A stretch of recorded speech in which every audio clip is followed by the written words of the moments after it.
Hello mga sir. Naku, sobrang ganda ng sasakyan na to. Vios 2010 1.3E automatic transmission, Smiley series, aka Batman. Ayan. So kung makakakuha kayo ng sariwang unit kagaya nito mga sir, naku, 4 keeps nyo na. Aside from mura na siya, siguradong tatagal pa at very reliable at murang-mura pa sa maintenance. Ayan. So imbes na kumuha ka ng mga high-end na sasakyan, 400,000, 500,000, ito mga boss, 200,000 makukuha mo na yung value ng pera mo. Okay, so ikutan natin mga boss itong Vios Batman. So start tayo sa kanyang body. Okay, so makikita nyo yung body niya, lata-lata, original paint. So nakuha ko ito sa first owner, wala pang buffing. So evidence na wala siyang repaint mga sir. Tignan nyo naman yung kanyang mga side, dyan yung mapapansin eh. Ayan, yung mga rubber, minsan pag na-repaint na yan, may mga bakat na ng red paint dyan. At even mismo dito sa kanyang body mismo, magaspang pag repaint. Ayan o, dito sa mga edges, kasi hindi kayang pinturahan dyan yung mga pintor. So wala o, smooth na smooth mga sir. Okay, salamin pa lang, ayan na o, original. Yung mga rubber pa lang mga sir o, tignan nyo, diba? Karamihan ng mga Vios Batman ngayon, ito ang sakit dito. Yan to, smooth na smooth mga sir. Yung rubber stock pa, ang ganda ng alignment, ang tigas, walang kalawang mga sir. Naku, sariwa nito. Yan, body. At yan mga sir, walang repaint oh. Okay, pati yung kanyang rubber dito stock, original Toyota lahat, salamin. Yan. Yan o, minor scratches, makukuha pa sa buffing yan, papabuff pa natin to. Alignment ng mga tail light, bumper, okay na okay. Ayan o mga sir, kita nyo naman o. Oh, ganda ng alignment. Yan, tinitignan ko kasi lahat ng mga to kasi maselan din ako eh. Ayan. So pag bumili kayo, tignan nyo lahat yan. Yung plaka, linis pa. Ito mga sir, ito rin minsan tinitignan ko dito. Ayan o, walang repaint mga boss. Original. Pati yung logo niya stock. Lahat ng mga to stock nyo. Ayan. Okay, so kung makakakuha kayo ng ganito at 200,000 up mga sir, kunin nyo na. Pero pag mga 300,000 pataas na mga sir, mag-isip na kayo. Kasi sobrang overpriced na yan. Mahal na masyado. Pero depende rin naman kung talagang gusto mo yung ganitong sasakyan, tapos bibentahan ka ng 320, 330, it's up to you pa rin naman kung gusto mo pang bilhin.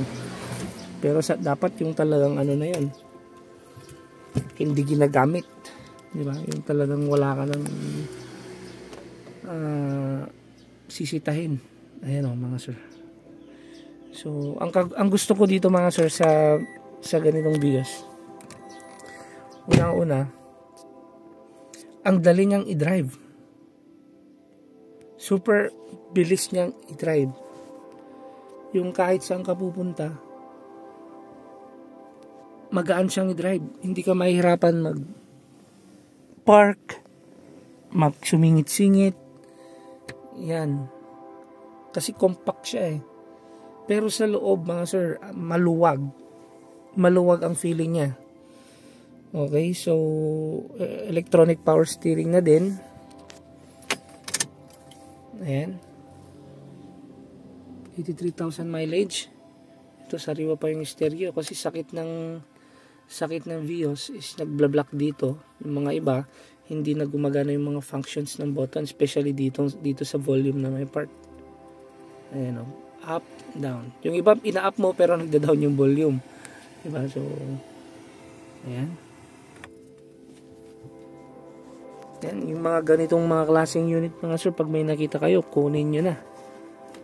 Ayan, original matting, not flooded. Ngayon, paano mo malalaman pag flooded?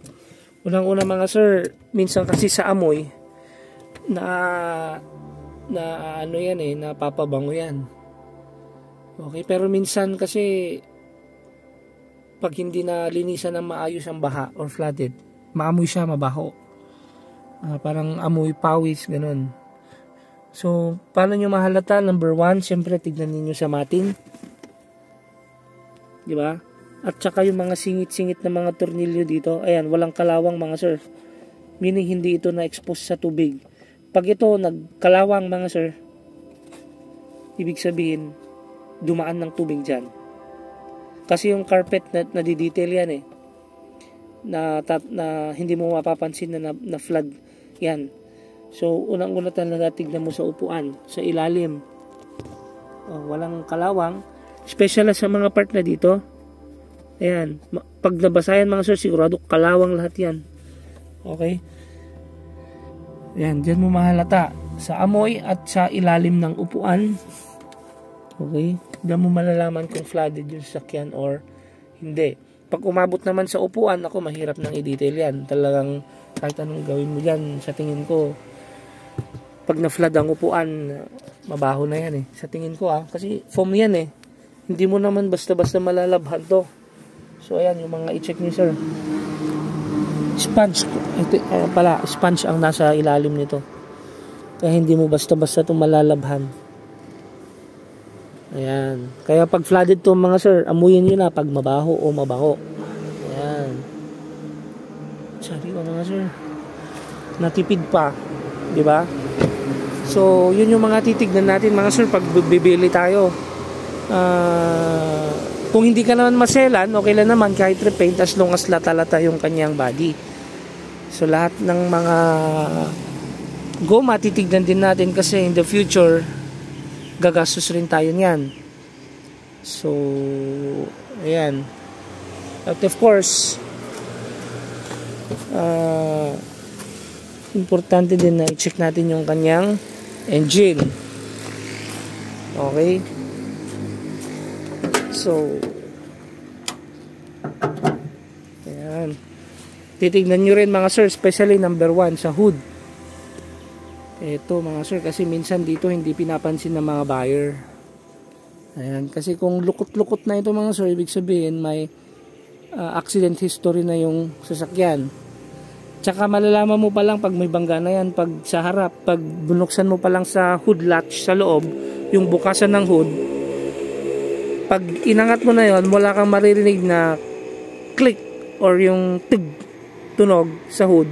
Ibig sabihin may disalignment na yan dito, meaning probability may bangga na yan. So pag gano'n ang nangyari, i-check mo na agad yung hood at i-check mo na lahat dito sa mga frame. Yan. Minsan ang frame napapalitan yan, kaya titignan mo rin dito sa part na to. Yan. Titignan mo sa mga part na to, kung lukot-lukot na yan, kinakalawang, ibig sabihin may bangga na yan. Malalaman mo naman sir pag smooth yung kanyang transition ng kanyang mga metals. Pag madumi okay lang, as long as walang kalawang, okay, dapat smooth siya. Hawakan nyo siya, dapat smooth. Wala kayong mahahalatang bubbles o magaspang. Okay, wala dapat. Ayan. So sa case na ito, madumi lang pero walang bangga. I-check nyo rin sa vios dito. Sakit nito, tagas dito. Especially doon sa likod. Yan, sakit na mga vios. Okay. Next na kailangan yung tignan dito, syempre sa ilalim. Okay. Tignan niyo dito sa bandang transmission kung may leak. Ayan. Sa case na to, dry na dry mga sir. Sariwang sariwa. Ayan. Tignan nyo rin sa ilalim kung may mga leak mga sir, para nang sa ganun ay makahingi pa kayo ng discount sa may-ari kung gusto nyong pagawa. Okay. So ano pa yung mga kailangan natin tignan? Syempre sa papers mga sir, marami sa YouTube niyan. tignan nyo na lang kung paano i-verify ang original na CR. Pero turuan ko na lang din kayo kung paano ko bine-verify pag binibili ko yung sasakyan. So let's check natin mga sir dito sa kanyang paper. Ayan, tabas ko lang. Ito mga sir yung kanyang paper. Unang-una, chinecheck natin dyan yung kanyang CR number. Ito, kita nyo. Dapat embroidered yan. Embroidered. Yan, embroidered siya. Hindi siya smooth. Parang ano siya. Magaspang. Hindi siya smooth surface. Yan. Next na titignan mga sir, dito sa ilalim, dapat yung cut dito, magaspang. Pag ginawa ka mo dito, magaspang. Pag smooth na yan, sigurado na-cut yan ng gunting. Ito kasi may kadugtong, kaya rough ito. Next, tingnan niyo dito sa kanyang line dito sa Taguig Extension Office. Pag kumuha kayo ng iPhone or yung magandang camera ng cellphone, pag zoom in nyo na yan, hindi yan line. LTO ang nakalagay sa line na yan. Yan yung security features niya. Or magnifying glass, pwede rin. Okay? Next, dito rin. Yan, hindi yan line. LTO yan. Yung mga line na yan. May letter. So, ibig sabihin, magandang klase yung printer na ginamit at hindi basta-basta. Okay? Ito parang tuldok to. Pero hindi yan tuldok mga sir. Pag zoom in mo yan, star yan. Dapat perfect star. Kasi pag sabog-sabog ang print niyan, ibig sabihin, peke na yan mga sir. Okay? So, ayun, yung mga tinitignan ko lang naman. Pag ano naman, pag medyo sobrang yellow naman ito, yun. Ang original kasi ano siya, hindi siya ganong matingkad yung kulay. Okay? So, yun yung mga tinitignan ko naman sa papel, pag original or hindi. Tsaka, malalaman mo naman ang seller, especially if first owner, mas kampante ka bibili, lalo na pagkatiwala mo yung bibilhan mo, owner mismo. Para kung sakaling may problema sa sasakyan, like apprehension or alarm, madali mo siyang lalapitan. Diba? So, mas maigi pa rin na pumunta sa pinakamalapit na LTO and i-verify mo ang plate number para malaman mo kung meron ba yung history sa LTO or sa HPG. Okay? Yun mga sir, yung mga next is i-test drive nyo na mga sir. Diba? Pag i-test drive nyo na, kailangan pag hindi ka marunong sa sasakyan, mas maigi kumuha ka ng mekaniko kasi ang number one na gagastusin mo pag nag-test drive ka is pang ilalim. Okay?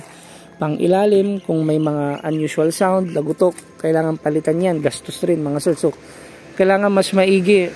Magkano lang naman ang mekaniko pag meriendahin mo 300, di ba? So, compared naman sa libo-libong gastos mo, pwede mo pa namang ipa-discount yan sa seller kung sakali. So, mas nakatipid ka pa. Di ba? So, i-check na rin yung transmission and check for overheating. Okay? So, ang check ko lang naman sa overheating mga sir, during start, ino-open ko lang yung kanyang radiator cap. Okay? Habang umaandar yan, pag may nagbabubbles na dyan, may overheat yan. Pero pag tahimik siya at hindi gumagalaw yung tubig sa radiator cap, well, sign na yun na good yung sasakyan. Okay? Pag kinest drive mo siya, painitin mo yung makina, normal operating temperature. Pag mainit na yung makina, patayin mo, buksan mo yung hood, at tignan mo kung may sign of leak yung kanyang radiator or yung kanyang cooling system. Kasi usually, pag may leak yan mga sir, lalabas at lalabas yan pag pinatay mo yung makina. So, ganyan ko sinecheck ang sasakyan para ma-sure natin na walang history ng overheat. Diba? Kasi yung ibang nakikita ko, sinasabi walang history of overheat, may leak naman yung kanyang cooling system. Diba? So, ibig sabihin mga sir, naka-experience yun ng overheating. Okay? Yun lang, hindi lang siya malala, pero may history na siya ng overheat. Okay? Ayan. So, yun lang mga sir, yung mga kailangan nating tignan pag bibili tayo ng sasakyan o kotse. Okay? Okay, maraming salamat mga sir. Next natin ni vlog ito, Hilux. Susunod na video. Please like and subscribe na lang mga sir. Thank you.